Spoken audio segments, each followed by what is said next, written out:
Article 1335. There is no violence when the order to rest, consent, serious or irresistible force is employed. There is intimidation when one of the contracting parties is compelled by a reasonable and well-grounded fear of an imminent and grave evil upon his person or property, or upon the person or property of his spouse, descendants, or ascendants to give his consent.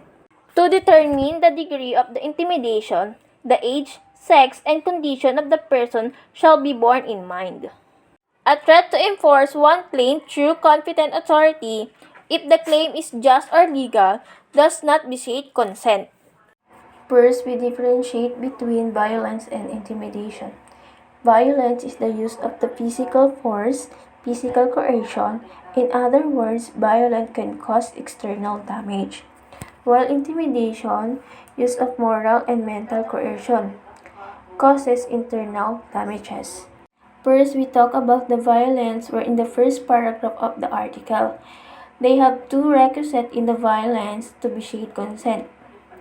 First, employment of serious or irresistible force. Second, the reason why the contract was entered into. Si Maria ay hindi gusto na mag-sign ng contract, pero si Pedro ay tinutukan siya ng kutsilyo sa kanyang leeg at nag-cause ito ng pagdurugo. In this situation, nagkaroon ng serious or irresistible force para lang makuha ang consent ni Maria.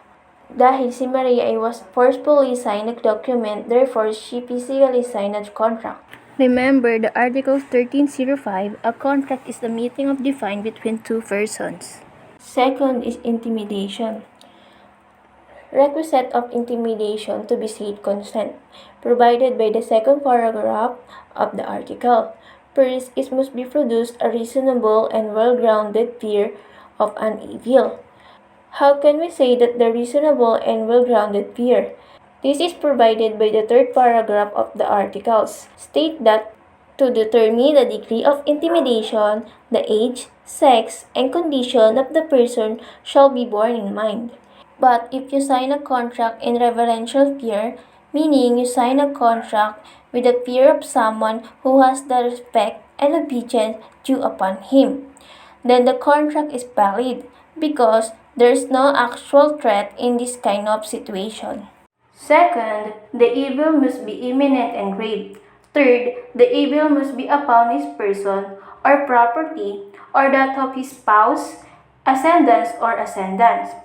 The intimidation here is not exclusive to person, but it also includes the person's relatives who forced to sign the contract. The threat will also directed to them, hindi lang sa person na nag-sign ng contract. 4. The reason why the party entered into the contract. If you sign a contract, even though you are not intimidated by the person, then not vitiate the consent.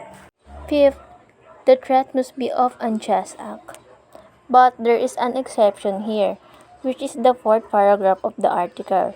State that a threat to enforce one claim through competent authority, the claim is just or legal, does not vitiate consent. D owns C 5,000 pesos. If D fails to pay his obligation, a threat by C that he will enforce collection through a court of action does not vitiate consent. But if C knows that D is not obligated to him and D pays C 5,000 or a larger amount because of the threat, there is intimidation sufficient to vitiate consent. Violence or intimidation may be employed by the third person who did not take part in the contract. However, requisite of violence or intimidation must be present in order to the contract to be annulled or voidable.